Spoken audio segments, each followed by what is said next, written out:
La rénovation d'un bien immobilier en Allemagne est pour beaucoup la phase la plus critique, la plus délicate. C'est ici que beaucoup de propriétaires se cassent la figure. C'est ici que la carrière de beaucoup d'investisseurs s'arrête même avant d'avoir commencé. C'est pourtant l'étape la plus intéressante pour nous à Imogize, car durant toute l'année, nous achetons, rénovons des biens immobiliers et les revendons comme ce bien immobilier dans lequel je me trouve. Donc, c'est devenu de la routine pour nous. Mais qu'est-ce que nous faisons différemment? Pourquoi est-ce que ça marche chez nous et peut-être pas chez toi? Est-ce parce que nous avons des équipes d'artisans, de handwerkers qui nous obéissent au doigt et à l'œil? Non, loin de là. Dans cette vidéo, je voudrais partager avec toi quelques astuces, quelques facteurs qui font que nous pouvons rénover régulièrement de nombreux appartements sans grande difficulté et que peut-être c'est ce qui t'empêche aussi d'avoir du succès lors de tes rénovations. Donc, suis-moi attentivement jusqu'à la fin de cette vidéo.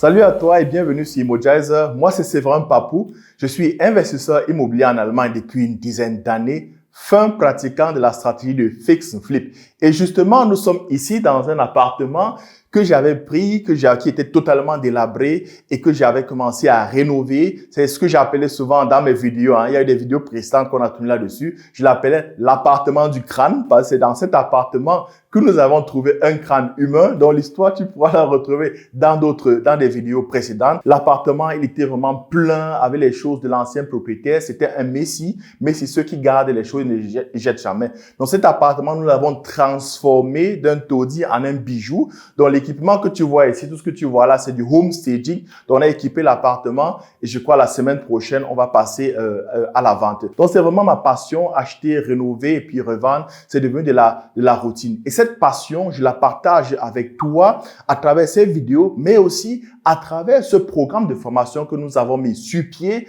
La première session a démarré le 30 avril. Il n'est plus possible de la réintégrer, mais vu la forte demande que nous avons enregistrée, mon équipe et moi, nous avons décidé d'organiser une deuxième et dernière session de cette année 2024.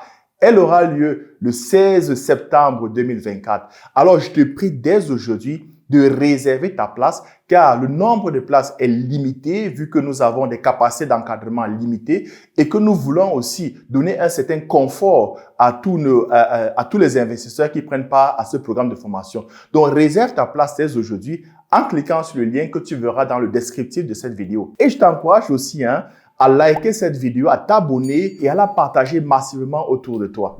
Et maintenant, revenons sur le thème du jour, la rénovation et pourquoi aussi beaucoup se cassent la figure lors de la rénovation de leur bien immobilier ici en Allemagne. J'ai pu identifier quelques raisons que je voudrais partager avec toi et c'est aussi ce qui fait notre point fort parce que nous avons identifié un peu ces raisons, ces causes dès le départ et nous avons travaillé là-dessus. La première cause qui fait que beaucoup se cassent la figure lors de la rénovation de leur projet, en fait, c'est le choix du type de projet. Ils surestiment leurs capacités. Ils choisissent des projets dont ils n'ont aucune expérience là-dessus. Imagine par exemple, tu n'as même pas encore eu un bien immobilier en Allemagne, tu n'as jamais même rénové un petit bien immobilier, jamais rien eu à faire, jamais eu affaire à un artisan et tu te décides maintenant d'acheter pas un appartement, mais plutôt un immeuble avec des locataires, avec différents appartements, 10 appartements, comme je vois certains le faire, ou bien d'autres achètent des paquets d'appartements. Comment est-ce que tu vas pouvoir gérer la rénovation d'un bien pareil si on te dit il faut refaire le toit, il faut refaire le chauffage, il faut refaire la façade, alors que toi, tu n'as même pas une expérience avec le plus simple des artisans, tu vas venir te faire le sol ou bien tu vas venir te mettre la peinture. Ça, c'est sûr que tu vas te casser la figure. Donc, nous, à Imogize, nous savons choisir en fonction de nos capacités les biens immobiliers que nous pouvons nous-mêmes rénover. Car, comme le dit ce proverbe allemand, Jage nicht, was du nicht töten kannst. En français facile, c'est-à-dire ne chasse pas ce que tu ne peux pas tuer. Ou bien, comme on le dit chez nous en Afrique, si tu avales une noix de coco, c'est que tu fais confiance à ton derrière. Donc, je t'encourage vraiment en choisissant tes projets à te poser la question, est-ce que j'ai une expertise? Quelles sont mes capacités financières, économiques et aussi même mon time? Quel time je suis prêt à investir là-dedans? Une stratégie pareille comme le fix and flip, ça demande un peu plus de temps, un peu plus d'énergie là-dedans. Si toi, tu n'es pas prêt, parallèlement à ton boulot principal, tu n'as pas de possibilités de le faire, ne commence même pas cette stratégie car tu vas te casser la figure. Le deuxième point que moi j'ai pu identifier, c'est le manque de planification détaillée du projet. Car rénover, c'est un projet. Je dis généralement projet de rénovation et pas trop rénovation. C'est un projet. Et un projet veut dire, quand vous dites un projet, vous faites un projet, il faut un project manager. Et pour moi, dans la rénovation, c'est toi le propriétaire, c'est toi qui es le project manager. Et que fait le project manager, le manager de projet? C'est lui qui définit la stratégie, l'objectif à atteindre, qui définit les différentes étapes, qui recherche les ressources humaines, matérielles, qui aussi s'occupe de contrôler le projet et aussi de trouver des solutions alternative au cas où il y aurait des problèmes pendant le cours du projet. C'est donc ça ton rôle. Or, beaucoup ne définissent pas exactement qu'est-ce qu'ils veulent à la fin. Ils courent directement chercher un technicien. J'ai souvent vu des gens dire, Bruder, mach mir was Gutes. Also, mon frère, fais-moi quelque chose de bien. Tu sais pas exactement ce que tu veux. Comment est-ce que tu vas pouvoir contrôler le travail du technicien si toi-même tu ne sais pas là où tu veux aller? Une pièce pareille, quand nous faisons des rénovations, nous utilisons beaucoup le 3D parce qu'il faut matérialiser. Il faut pas seulement dire de bouche ce que tu veux. Il faut pas pouvoir matérialiser cela, soit sur une feuille de papier ou bien aller des outils 3D comme nous le faisons ici chez nous, Emojizer. Et dans à travers cette planification 3D, tu lui dis exactement où est-ce que tu veux tels éléments. Par exemple, les éléments électriques. Dans cette pièce, nous avons dit exactement, nous voulons ici, à cet endroit-là, des interrupteurs ou bien des prises à cette hauteur, à cet endroit, ainsi de suite, quoi. Car si tu viens, tu rentres dans une pièce pareille, tu dis, fais-moi de l'électricité. Peut-être il te fera juste ici, là, un interrupteur en haut, une prise en bas, c'est tout. Est-ce que c'est ce que tu attends? Je crois que là, c'est là où le bas blesse et c'est là où les problèmes commencent. Et c'est aussi ici que beaucoup se cassent la figure. Donc, hyper important, apprends à bien planifier ton projet. Ton rôle, c'est de planifier, de contrôler, de gérer et d'organiser. Ton rôle, ce n'est pas de jouer les apprentis techniciens. Je vois les gens me dire, écoute, moi, je sais faire l'électricité, j'ai appris à faire l'électricité, j'ai appris à mettre les carreaux. Non, c'est pas ça ton rôle. Tu es le manager de projet. La troisième raison principale pour laquelle beaucoup se cassent la figure lors de leurs travaux leur projet de rénovation, c'est en fait le mauvais choix des artisans. Et ce point 3 relie le point 2 dont je parlais, la planification. Car si tu n'as pas bien planifié ton projet, tu ne sais même pas déjà à quoi va ressembler le résultat final. Comment veux-tu trouver l'artisan idéal qui va réaliser le projet dont toi, tu n'as aucune idée exacte.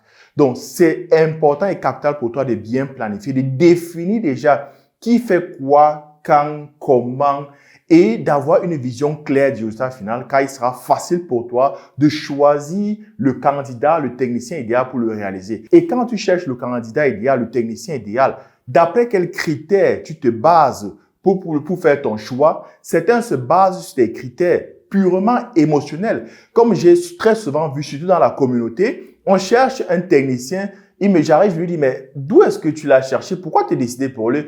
Ah ouais, c'est mon frère africain. Bon, l'argent reste en Afrique, c'est entre nous et tous des critères purement émotionnels. Et là, moi, je vous dis, les gars, il faut vous décider. Soit tu fais du patriotisme, du panafricanisme, du social, ou tu fais du business. Mais pas tout en même temps, ça ne marche pas.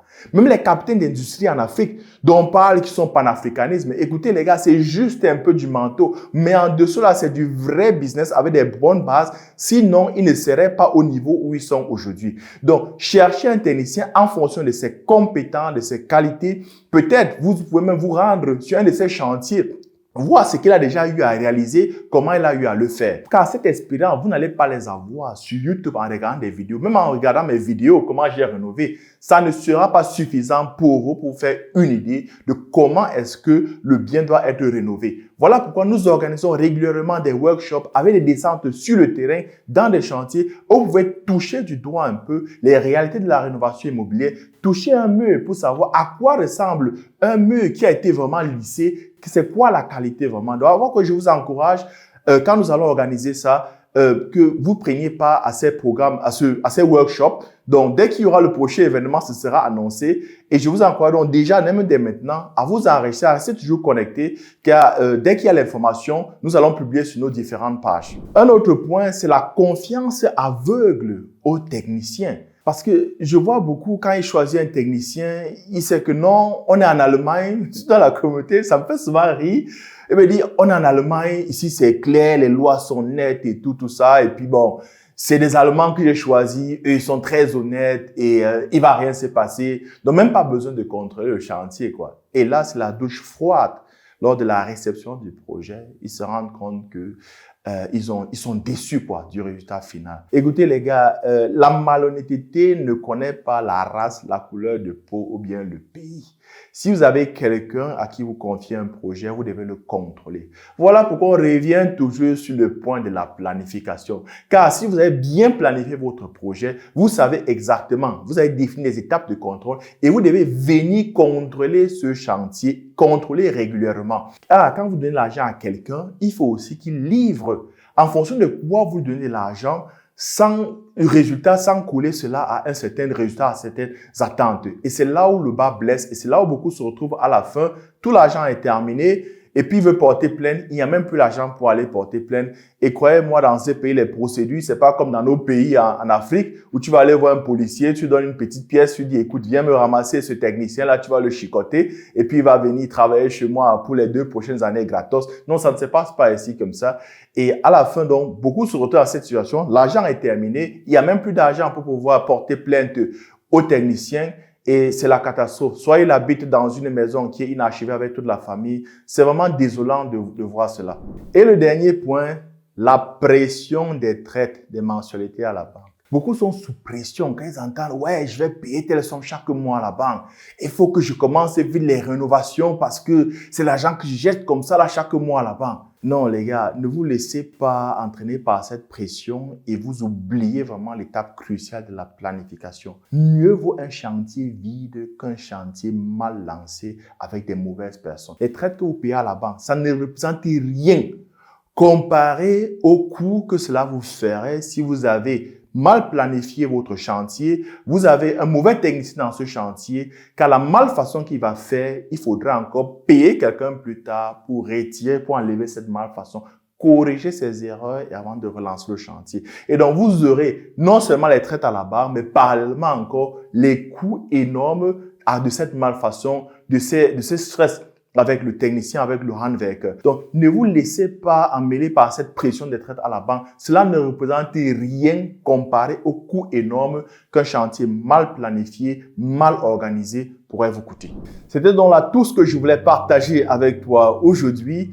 En conclusion, ne teste pas l'ignorance. Ne teste pas l'ignorance. Cela pourra te coûter extrêmement cher ici en Allemagne. Forme-toi, informe-toi, fais-toi accompagner par des professionnels, des personnes qui ont de l'expérience dans le domaine de la rénovation, qui le font régulièrement et non il a fait une fois, il y a de cela peut-être 3 ou 4 ans parce que ça évolue vraiment. Et aussi, moi je t'encourage à prendre part à notre programme de formation qui est vraiment très pratique et très complet parce que nous sommes toujours sur le terrain, donc c'est notre expérience que nous partageons avec vous.